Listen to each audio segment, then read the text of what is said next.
ഞാനും നിന്റെ ഏട്ടനും തമ്മിൽ സ്നേഹത്തിലായിരുന്നു.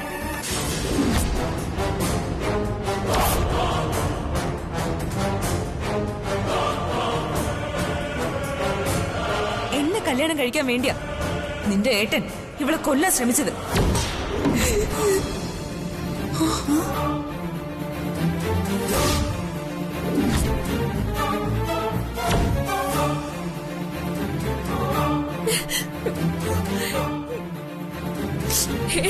എന്താ നീ പറഞ്ഞത്? കള്ളം, പച്ചക്കള്ളം. അവള് പറഞ്ഞത് സത്യം. നിന്റെ ഏട്ടന് ഇവളോട് പ്രേമമായിരുന്നു.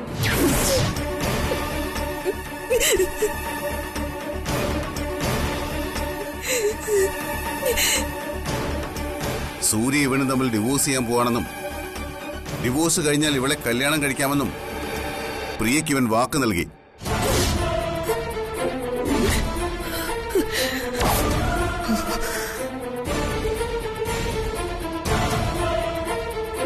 ഞാൻ DK കല്യാണം കഴിക്കാൻ തന്നെ കാരണം ഇതാ.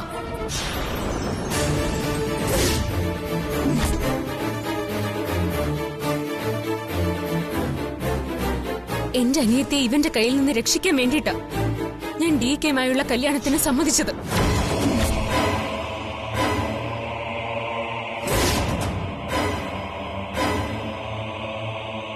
ഒടുവിൽ ആ കല്യാണം നടക്കില്ല എന്ന് കണ്ടപ്പോ സിത്താരയും DKയും തമ്മിലുള്ള കല്യാണ ദിവസം ഇവൻ എന്റെ അനിയത്തിയെ തടവുകാരിയാക്കി. കഴുത്തിൽ കത്തിവെച്ച് എന്നെ ബ്ലാക്ക്മെയിൽ ചെയ്ത് DKയെ വിവാഹം കഴിപ്പിച്ചു.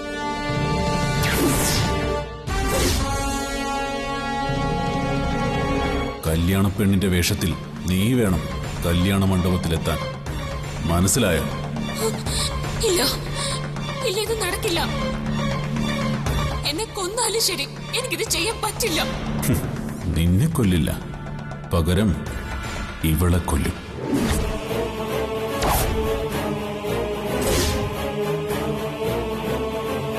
DKയെ ചതിച്ചത് ഞാനല്ല, ഇവനാ ഇവനാ ഇവനാ ഇവനാ.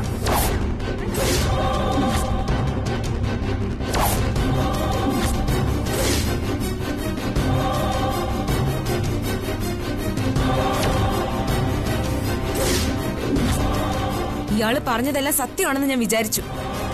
ഒടുവിൽ അന്ന് ക്ഷേത്രത്തിൽ രാമനവമിയുടെ പൂജ നടന്ന ദിവസം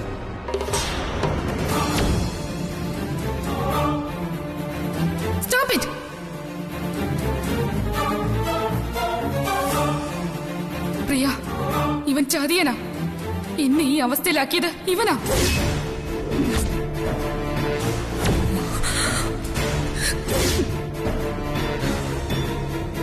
ഇയാൾ പറഞ്ഞതെല്ലാം കളവായിരുന്നുവെന്ന് അന്ന് എനിക്ക് മനസ്സിലായി. മതി, നിർത്ത്.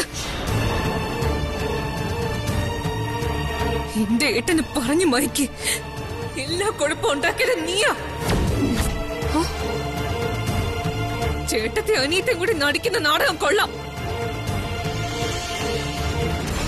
ചിത്രേ, മതി. ഇവളെ കുറ്റം പറയണ്ട. ഏതൊരു പെണ്ണിനും സംഭവിക്കുന്ന ഒരു തെറ്റ് ഇവൾക്കും സംഭവിച്ചിട്ടുള്ളൂ. തെറ്റ് ചെയ്തത് നിന്റെ ഏട്ടനാ. ഒടുവിൽ കാല് പിടിച്ച് മാപ്പ് പറഞ്ഞപ്പോ ഞാൻ കരുതി ഇയാള് കുറച്ചെങ്കിലും നന്നായിന്ന്. പക്ഷേ ഇന്ന് ഇവൻ എന്താ ചെയ്തെന്ന് നിനക്കറിയോ?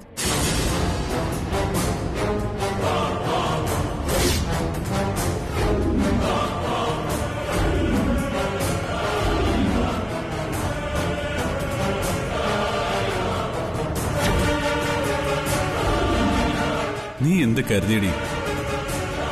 ആഗ്രഹിച്ചൊന്നും അനുഭവിക്കാതെ പോയിട്ടില്ല.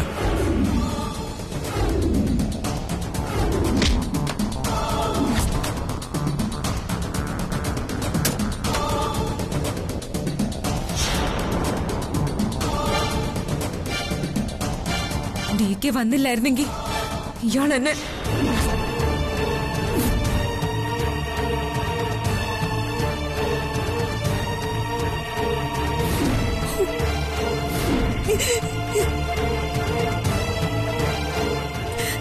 ഇനി പറ, ഇവൻ എന്ത് ശിക്ഷ നൽകണം? ഈ ശിക്ഷ മതിയോ? ഇവൻ ഇപ്പോഴും ജീവനോടെ ഇരിക്കുന്നത് നിന്റെ സഹോദരനായതുകൊണ്ട് മാത്രമാണ്. അല്ലെങ്കിൽ ഞാൻ ഇവനെ എന്നെ കൊന്നു തള്ളിയനെ. ഇത്രയൊക്കെ ദുഷ്ടത്തരം കാണിച്ചിട്ടും എന്നെ കള്ളക്കേസിൽ ജയിലിലാക്കാൻ ശ്രമിച്ചിട്ടും ഞാൻ ഇവനെ വെറുതെ വിട്ടത് നീ ദുഃഖിക്കാതിരിക്കാൻ വേണ്ടി മാത്രമാണ്.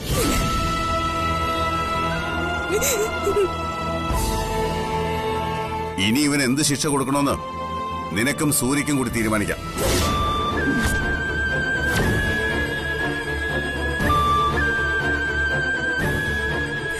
എന്തിനാ നിങ്ങൾ എന്റെ സഹോദരനായിട്ട് വന്ന് ജനിച്ചത്? കല്യാണം കഴിച്ച പെണ്ണിനോട് ഇത്രയ്ക്ക് ക്രൂരത കാണിക്കാൻ നിങ്ങൾക്ക് എങ്ങനെ തോന്നി? ഇറങ്ങ, ഈ വീട്ടിൽ നിന്ന് ഇറങ്ങാൻ. മേലിൽ ഇനി ഈ വീട്ടിൽ കയറി പോരുത്. ചിത്ര, സോറി, പറ്റിപ്പോയി. ഇനി ഇങ്ങനൊന്നും ഉണ്ടാവില്ല, സത്യം. വേണ്ട, ഇനി ഈ വീട്ടിൽ നിൽക്കാൻ നിങ്ങൾക്ക് യോഗ്യതയില്ല. ഇറങ്ങിപ്പോ. ചിത്രേ, വേണ്ട.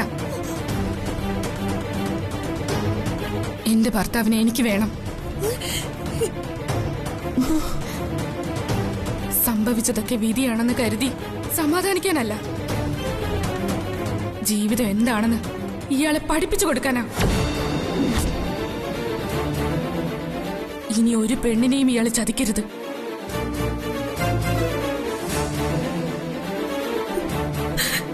ജ്യോതി, എന്നെ മുറിയിലാക്ക്.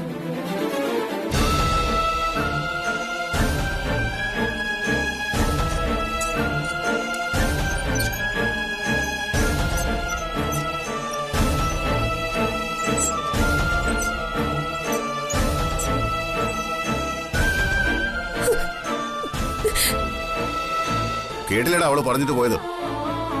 അവളെ കൊല്ലാൻ ശ്രമിച്ചതുപോലും നിന്നോട് അവൾ ക്ഷമിച്ചു. ഇനി അങ്ങോട്ട് നിന്റെ ജീവിതം സൂര്യ പറയുന്ന പോലെ ആയിരിക്കും. ഇവിടുന്ന് അങ്ങോട്ട് നീ അനുഭവിക്കുന്ന മാന്യതയും അഭിമാനവും സൂര്യയുടെ ഭിക്ഷയാ. അവളുടെ കാൽ കീഴിൽ ജീവിച്ചു തീർക്കണം നിന്റെ ഈ ജന്മം. മറിച്ചൊരു വാക്കോ പ്രവൃത്തിയോ നിന്റെ ഭാഗത്തുനിന്നുണ്ടായാൽ അന്ന് തീർക്കുന്നതിനെ ഞാൻ.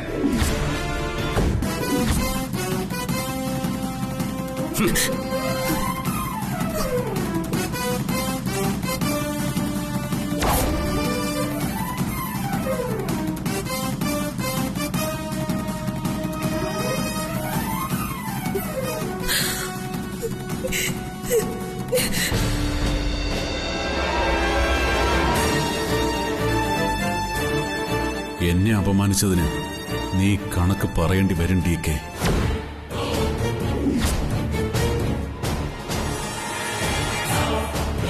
അവളുടെ കാൽക്കൽ ജീവിക്കണം പോലും അത് നീയാണോ തീരുമാനിക്കുന്നേ?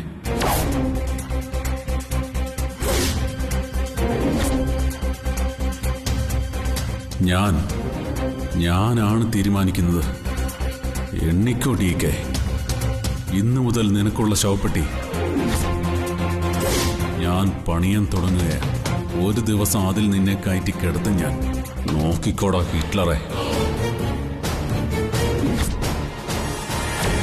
ഏട്ടൻ ഇപ്പോ ഈ നിമിഷം ഇവിടെ നിന്ന് ഇറങ്ങിപ്പോണം.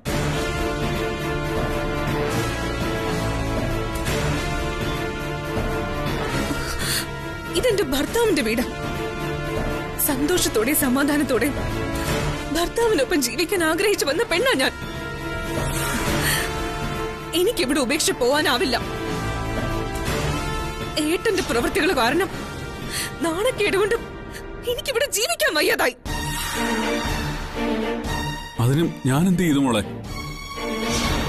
ചെയ്ത തെറ്റിനും മാപ്പ് ചോദിക്കാൻ ശ്രമിച്ചാണോ ഞാൻ ചെയ്ത തെറ്റ്?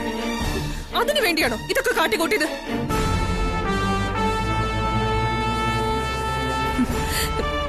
നിങ്ങൾ ഈ ജന്മം നന്നാവുമെന്ന് എനിക്ക് പ്രതീക്ഷയില്ല. ഞാനൊന്നും പറയട്ടെ ചിത്രേ? വേണ്ട, ഒന്നും പറയണ്ട. ഈ വീട്ടിൽ എന്റെ സ്ഥാനവും എന്റെ ജീവിതവും ഒന്നും ഓർക്കാതെയാ ഏട്ടൻ ഇതൊക്കെ ചെയ്ത് കൂട്ടിയത്. അതിനുള്ള ശിക്ഷയും എനിക്ക് കിട്ടിയില്ലേ? ശിക്ഷയോ? ഇതൊക്കെ ഒരു ശിക്ഷയാണ്. നിങ്ങൾ ചെയ്ത് കൂട്ടിയ ക്രൂരതകൾ വെച്ചാണെങ്കിൽ ഇതൊന്നും അല്ല. കുട്ടിക്കാലം തൊട്ട് നിങ്ങളുടെ ചെയ്തികൾ കണ്ട് മനസ്സ് വേദനിച്ചിട്ടുള്ളവളാ ഞാൻ. ഒരു കല്യാണം കഴിച്ചാലെങ്കിലും നിങ്ങൾ നേരെയാവുന്ന കരുതി. പക്ഷെ അതുകൊണ്ട് കാര്യം ഉണ്ടായില്ല. ആ പാവത്തിന് തള്ളിയിട്ട് കൊല്ലാൻ നോക്കാൻ എങ്ങനെ തോന്നി നിങ്ങൾക്ക്? അന്ന് അവള് മരിച്ചു പോയിരുന്നെങ്കിലും ആര് സമാധാനം പറയുമായിരുന്നു?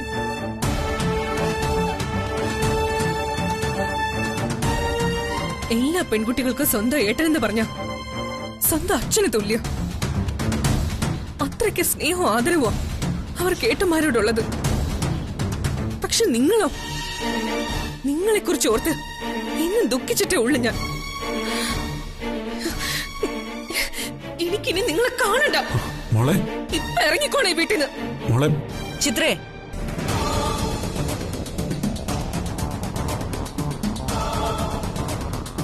വേണ്ട ചിത്രേ, അവിനാശിനെ ഇവിടുന്ന് ഇറക്കിവിടാൻ നീ പരിശ്രമിക്കണ്ട. തൽക്കാലം അവിനാശ് ഈ വീട്ടിൽ തന്നെ കഴിയട്ടെ. അത് മറ്റൊന്നും കൊണ്ടല്ല, DK അവിനാശിനോട് ക്ഷമിച്ചിരിക്കുന്നു. എന്തിനാ ഇയാൾക്ക് മാപ്പ് കൊടുത്തത്? അത് DKക്ക് മാത്രമേ അറിയൂ. പക്ഷേ ഒരു കാര്യം ഉറപ്പാ, മറ്റെന്തോ വലിയ ശിക്ഷ DK അവിനാശിന് വേണ്ടി കരുതി വെച്ചിട്ടുണ്ട്. അതുകൊണ്ട് തൽക്കാലം വിട്ടേക്ക്. ഇനി ഇതുപോലെ എന്തെങ്കിലും സംഭവിച്ച എന്റെ കൈകൊണ്ടായിരിക്കും നിങ്ങളുടെ മരണം.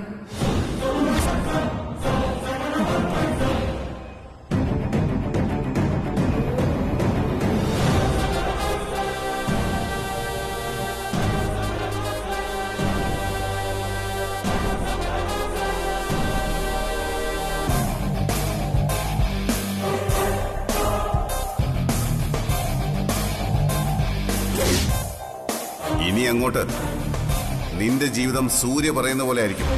ഇവിടുന്ന് അങ്ങോട്ട് നീ അനുഭവിക്കുന്ന മാന്യതയും അഭിമാനവും സൂര്യയുടെ ഭിക്ഷയാ. അവളുടെ കാൽ കീഴിൽ ജീവിച്ചു തീർക്കണം നിന്റെ ഈ ജന്മം.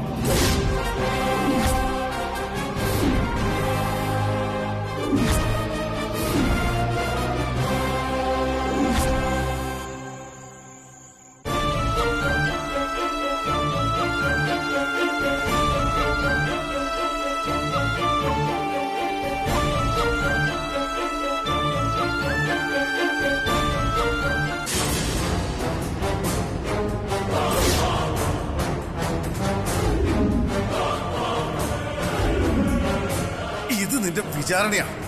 ചെയ്ത തെറ്റിന്റെ ശിക്ഷ നീ അനുഭവിച്ചേ മതിയാവും.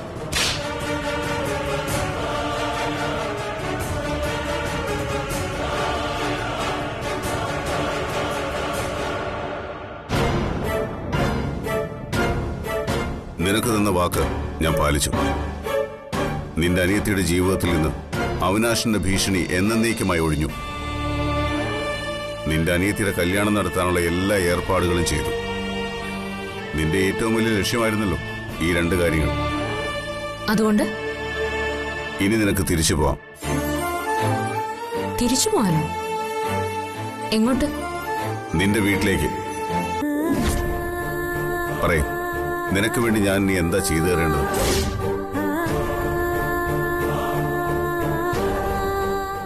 അത് ശരി. അപ്പൊ ഇനി ഞാൻ ആരായിട്ട് ജീവിക്കണം? മനസ്സിലായില്ല? മനസ്സിലാവില്ല. അത് നിങ്ങൾ ഒരാണായതുകൊണ്ടാ മനസ്സിലാവാത്ത. നിങ്ങളെ ആണുങ്ങൾക്ക് പലപ്പോഴും പെണ്ണിന് മനസ്സിലാവില്ല, അത് എത്ര കാലം കൂടെ ജീവിച്ചാലും. ഇത്രയും കാലം ഞാൻ നിങ്ങളുടെ ഭാര്യയായിട്ട് ജീവിച്ചു. ഇനി ഞാൻ ആരായിട്ട് ജീവിക്കണം? ഭർത്താവ് ഉപേക്ഷിച്ച പെണ്ണായിട്ടോ? അതോ ജീവിച്ചിരിക്കുന്ന നിങ്ങളുടെ വിധവയായിട്ടോ? എന്തുകൊണ്ട് നിങ്ങൾ എന്നെ ഉപേക്ഷിച്ചു എന്ന് ഈ സമൂഹം എന്നോട് ചോദിച്ചാ ഞാൻ എന്ത് മറുപടി പറയും? അതെനിക്കറിയില്ല. അതിനുള്ള ഉത്തരം നീ തന്നെ കണ്ടുപിടിക്കണം. അല്ല, ഇവിടെ നിന്നോട് തിരിച്ചു പോവാൻ പറയുന്ന നിങ്ങൾക്ക് ഈ ഉത്തരങ്ങൾ കൂടി പറഞ്ഞു തരാനുള്ള ബാധ്യതയുണ്ട്. അത് നിങ്ങളുടെ കടമയാണ്. ഇനി എന്റെ ഭാവി എന്തായിരിക്കും? ഞാൻ വേറെ വിവാഹം കഴിച്ച് സുഖമായിട്ട് ജീവിക്കണം, അതോ ഒറ്റയ്ക്ക് തന്നെ ഇനിയുള്ള ജീവിതം ജീവിച്ചു തീർക്കണോ? നിനക്ക് ആവശ്യമുള്ളത്ര പണം നഷ്ടപരിഹാരമായിട്ട് ഞാൻ തരും. ആ പണം എന്റെ നഷ്ടപ്പെട്ട ജീവിതത്തിന് പകരമാവോ? അതൊന്നും എനിക്കറിയില്ല. പക്ഷേ ഇനി നിന്നെ അമരാവതിയിൽ ആവശ്യമില്ല. നിങ്ങൾക്ക് ആവശ്യമില്ലാത്തതൊക്കെ ഉപയോഗം കഴിഞ്ഞാൽ വലിച്ചെറിയുമല്ലേ, കറിവേപ്പില പോലെ. ഇത്രയ്ക്ക് വികാരപരമായ കാര്യങ്ങളെ കാണേണ്ടതില്ല. നമ്മൾ തമ്മിലുള്ള കരാർ അവസാനിച്ചു എന്ന് കരുതിയാ മതി. കല്യാണം ഒരു കരാർ ജോലിയാണെന്നാണോ നിങ്ങൾ വിചാരിച്ചേ? ഏറ്റെടുത്ത ജോലി കഴിഞ്ഞ് തിരിച്ചു പോകും വരെ മാത്രമുള്ള ഒരു എഗ്രിമെന്റ് ആണോ ഈ താലി?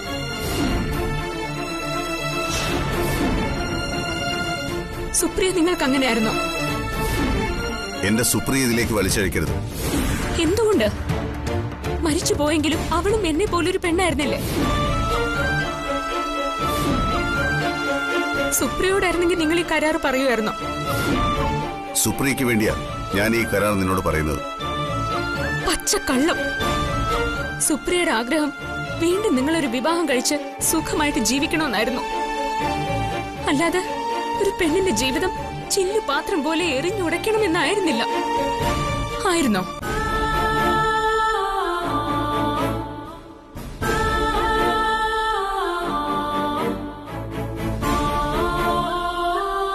സുപ്രിയയുടെ ആത്മാവിന്റെ ആഗ്രഹങ്ങൾ തൊട്ടറിയുന്ന വീൺപിളക്കുന്ന ആളല്ലേ? പറയ, സുപ്രിയ ആഗ്രഹിച്ചത് ഇതായിരുന്നോ?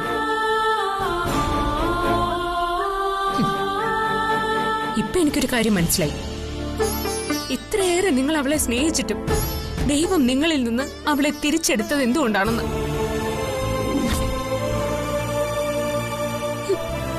നിങ്ങൾ ഒരിക്കലും സുപ്രിയ എന്ന പെണ്ണിനെ മനസ്സിലാക്കിയിട്ടില്ല. ഇപ്പോ ഇത്രയും നാൾ ഒരു മുറിയിൽ ഉറങ്ങിയിട്ടും ഒപ്പം ജീവിച്ചിട്ടും നിങ്ങൾക്ക് എന്നെ മനസ്സിലായിട്ടില്ല. വിലയ്ക്ക് വാങ്ങാൻ പറ്റുന്ന ഒരു കളിപ്പാട്ടം അല്ല സ്ത്രീ. നീ പറയുന്നതൊക്കെ നിന്റെ മാത്രം അഭിപ്രായങ്ങളാണ്. എനിക്കിനി നിന്നോടൊത്തും മുന്നോട്ട് ജീവിക്കാനാവില്ല. നീ തിരിച്ചു പോയേ പറ്റൂ.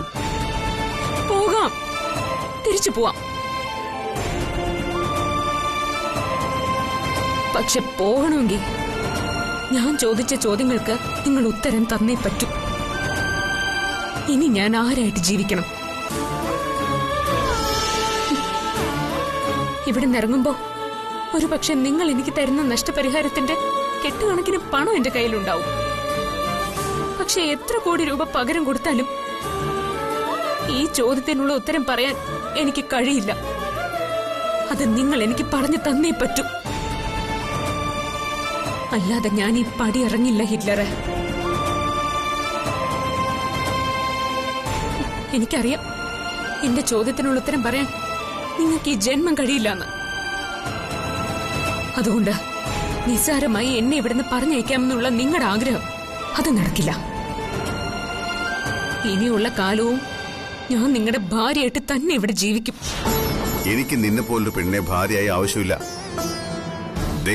നീ എന്നെ ഭ്രാന്ത് പിടിപ്പിക്കരുത്. ഇത്തിരി മനുഷ്യത്വം എന്റെ ഉള്ളിൽ ഇപ്പോഴും ബാക്കിയുള്ളത് കൊണ്ടാ നിന്നോട് ഇവിടുന്ന് രക്ഷപ്പെട്ടു പോകാൻ പറയുന്നത്. നഷ്ടപരിഹാരം കിട്ടുന്ന പണവുമായി പോയി സ്വന്തമായിട്ട് നല്ലൊരു ജീവിതം ഉണ്ടാക്കാൻ നോക്ക്. നമ്മൾ തമ്മിൽ സ്നേഹിച്ച് വിവാഹം കഴിച്ചവരല്ല. നിന്നെ സ്നേഹിച്ച് ജീവിച്ചോളാമെന്ന് ഞാൻ നിനക്ക് വാക്ക് തന്നിട്ടുമില്ല. എന്റെ കൂടെ ജീവിച്ച് നിന്റെ ജീവിതം കൂടി നശിച്ചു പോകാതിരിക്കാനാ ഞാൻ ഈ പറയുന്നത്. മര്യാദയ്ക്ക് തിരിച്ചു പോ, എവിടെയെങ്കിലും പോയി ജീവിക്ക്. ഞാൻ പറഞ്ഞില്ലേ ഹിറ്റ്ലറെ, ഞാൻ പൊയ്ക്കോളാം. പക്ഷേ ഞാൻ ചോദിച്ച ചോദ്യങ്ങൾക്ക് എനിക്ക് ഉത്തരം തരണം. അഭിമാനമുള്ളൊരു പെണ്ണാ ഞാൻ.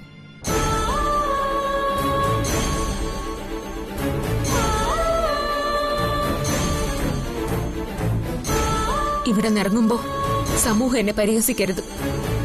അവരുടെ മുന്നിൽ ഞാനൊരു മോശം പെണ്ണാവരുത്.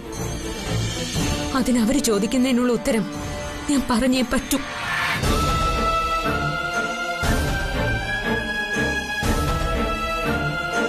എന്നെ ഉപേക്ഷിക്കുന്ന നിങ്ങൾക്ക് അതിനുള്ള ഉത്തരം പറഞ്ഞു തരാനുള്ള ബാധ്യതയുണ്ടെന്ന് ഞാൻ നേരത്തെ പറഞ്ഞത് ചുമ്മാതല്ല. ഉപേക്ഷിക്കുന്നവൻ അതിനുള്ള കാരണം കൂടി പറഞ്ഞേ പറ്റൂ. ഒരു കാര്യം ചെയ്യും, തല പുകഞ്ഞാലോചിക്ക. എന്നിട്ട് ഉത്തരം കിട്ടുമ്പോ എന്നോട് പറയും. എന്നിട്ട് ആ ഉത്തരം എനിക്ക് തൃപ്തികരമാണെങ്കിൽ ഞാൻ തീരുമാനിക്കും ഇവിടുന്ന് പോണോ വേണ്ടയോ എന്ന്. അല്ലാതെ ഇവിടെ നിന്ന് ഇറങ്ങിപ്പോകാൻ പറ്റില്ല. കാരണം ഞാൻ ഹിറ്റ്ലറിന്റെ ഭാര്യ, മിസ്സസ് ഹിറ്റ്ലർ.